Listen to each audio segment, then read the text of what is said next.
Hey guys, welcome back to my channel. So it is July wrap-up time, and I'm a little late on this one. I just had a little bit of non-motivation there for about a week, and that's okay. So I'm here now to talk about the books that I read in July, and it was a much better reading month than June was, thankfully, because if it had been like June, it would have been a real struggle. But I did get quite a few things read this month. The first one I started out with was one of the books that I was actually really anticipating for this year, and I'd had a copy of it on NetGalley for a while and just hadn't gotten around to reading it, and that was The Blue Bath by, I don't remember who it's by, but The Blue Bath. And I thought that this book had a lot of potential. It was basically about kind of like a woman who goes into this art gallery and sees that all the paintings are of her, and it kind of sends this spiral of her past, and it was going to be a multi-perspective story where you see parts of her past and you see her present and how her past affects her present. And it ended up being like this really sloppy story about an affair, basically. Like, I don't know. I wasn't a fan. I think I ended up giving it either 2 or 3 stars. I'm not sure. The writing was okay, but it was one of those stories that it was like, it just felt like they were trying, like she was trying way too hard. And the opening scenes, or like the part where she sees the art on the walls in the gallery and like the imagery of the gallery, was really great. And then the imagery of her back in the time when the paintings were, you know, inspired or painted or whatever, was really great and atmospheric, and I felt connected to her character there. But then it came back to the present, and it was just sort of like, it was like too many things were being thrown in there. It was like a not necessarily a struggling business, but like this whole thing about her husband who was just not present, and then there was the affair, and then there was another twist that had to do with the relationship and the painter, and then the ending was just like this really ridiculous contrived thing that was way too convenient. And I don't know, I just really was not over thrilled with this book. It ended up being just sort of like, all right, I want to finish this. It was a quick, easy read, but it was definitely not something that I was super in love with. I loved it. It was freaking crazy and amazing, and I kind of want to do its own review, but I feel like everyone has done that and everyone has talked about this.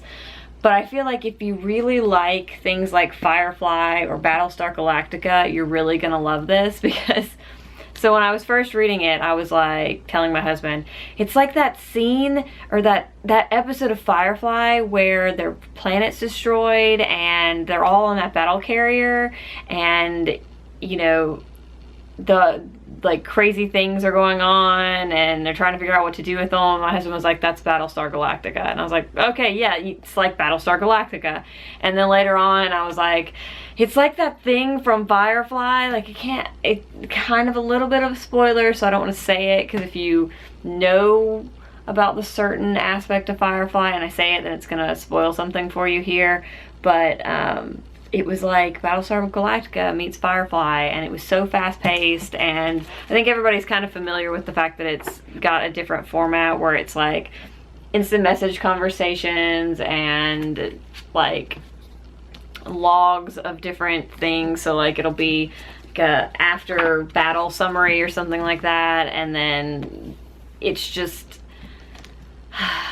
it's as good as everyone says it is. I pre-ordered Gemina before I had even finished this, because I wasn't even halfway through it and I was like, yep, gonna go pre-order it because I know that I'm going to enjoy it. I did find the ending to be a little convenient, or a little, I don't know, I wasn't a huge fan of the very end of this book, and if you've read it you'll know what I'm talking about. I kind of was like, I should have seen that coming. I didn't, but at the same time I was just sort of like, really, we're gonna go there? But other than that, I just was like heart pounding, shouldn't be reading this after dark, loved this book, loved it.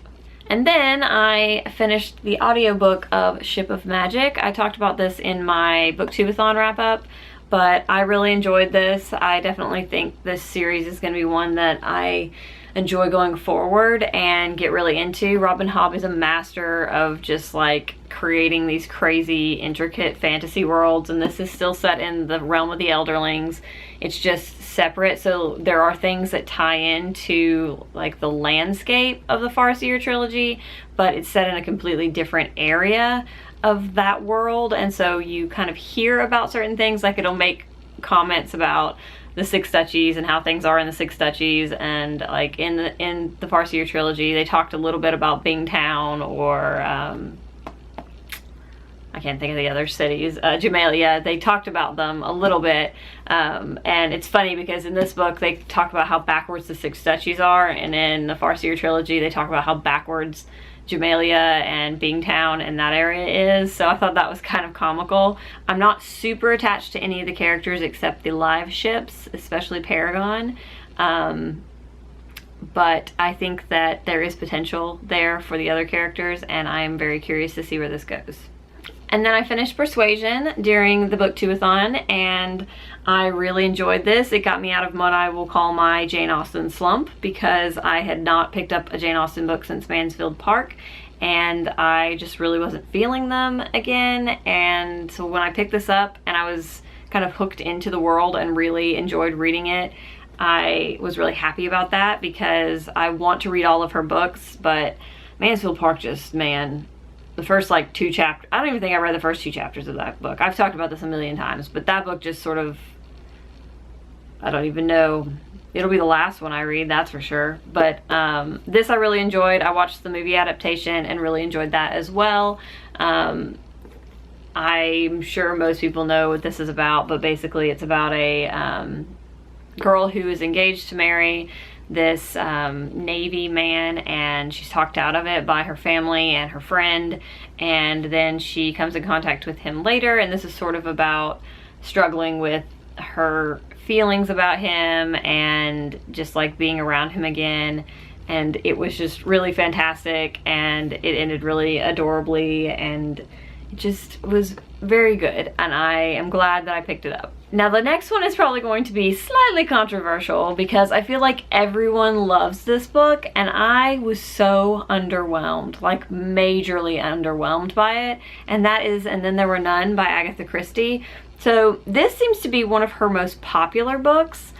I don't know, maybe I should give it another try as a physical copy. I listened to the audiobook, and I felt like it was like wham bam thank you ma'am kind of plot. Like it moved so quickly, there wasn't enough time to create suspense, in my opinion. And I just felt like when we got to, I guess, the epilogue or whatever it is where the big reveal is made, I was kind of like, really? That's it? I wanted something much, much better than that. I don't know, I just was not crazy about it. I felt like the poem, the 10 Little Soldier Boys poem, how like everything kind of corresponded to that, was really clever and neat, and some of the people were, you know, interesting, and it was, I don't know, I wouldn't say fun, but I liked hearing about the different people and the pasts and how they came to be on this island and why.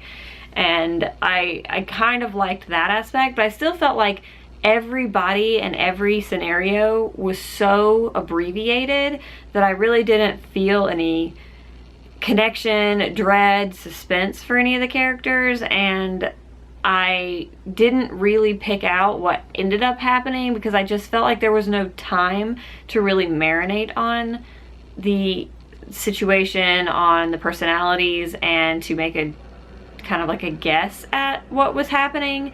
And so I just felt so kind of like, when it was over I was like, wait, and then there were none? Like they're all dead now? What just happened? Like how was I ever supposed to figure that out? Because it was so quick. So I don't know, wasn't a huge fan. I've liked some of the other things. Murder on the Orient Express I thought was fantastic, but this one I just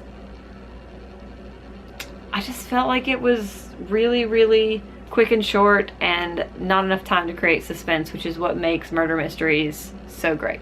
And then the last one that I finished in July was Mr. Penumbrum's 24-Hour Bookstore, and this was really cute. I got super into this. I had started it during Booktubeathon as my After Dark pick, and it was perfect for that because he works the late shift and this book glows in the dark, and it was just fun and hilarious. And I loved the like little looks into a Google employee's life, and just some hilarious things ensued in this book. Overall, I didn't think it was like the greatest book. I thought it was really cute, and I was really interested in like the secret society aspect, and I thought that a lot of the things that happened in there were clever, and I really did get into the plot and like trying to figure out what was happening. But like I felt underwhelmed by the result. Like the end, the big reveal, I just felt like wasn't really a big reveal, and I was kind of like, oh, okay, that's kind of where I thought this was going. So I don't know, maybe I'm a killjoy, and the ending of all these books this month just sort of didn't do it for me. But every other aspect of this book I really, really enjoyed, and I would definitely recommend it. It's one of those like books for people who love books, and the characters were really fun and cute, and I really liked some of the older characters that come to the bookstore. They're really quirky and hilarious, and I did like the kind of puzzle aspect of this book because I love puzzle type books. So I liked that. I just kind of thought the ending was a little anticlimactic, basically, for what it felt like we were building to. So there's that. And then briefly I'll just touch on the last book that I had started and almost finished in July, but I ended up finishing it on the first day of August. But I don't want to like move it to the August wrap up. I want to go ahead and talk about it because I did do a full like book talk, spoilery book talk thing about it, which I will link above, and that is obviously Harry Potter and the Cursed Child. I'm not going to talk a whole lot about this. I will just say that, was it what I wanted it to be? No. Did I think it was terrible, horrible, shouldn't have been made? No. I would be really interested to see this as a play. I thought that as a written word, it was not as successful as it could have been, and that I think is the biggest fault. There were things in here that I found a little unbelievable or very unbelievable, but overall I did enjoy it just as its own kind of separate thing.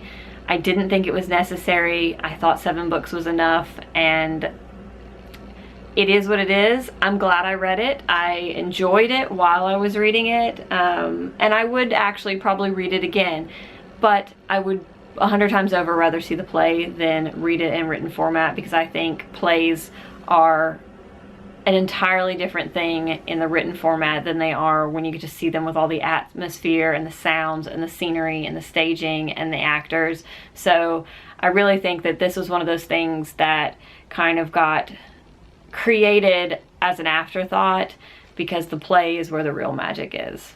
So those are the books that I read in July. I almost said August. Ooh, it's already like the second weekend in August, so, or I guess it's really the first weekend in August. I don't know, I feel behind. Anyways, those are the books I read in July.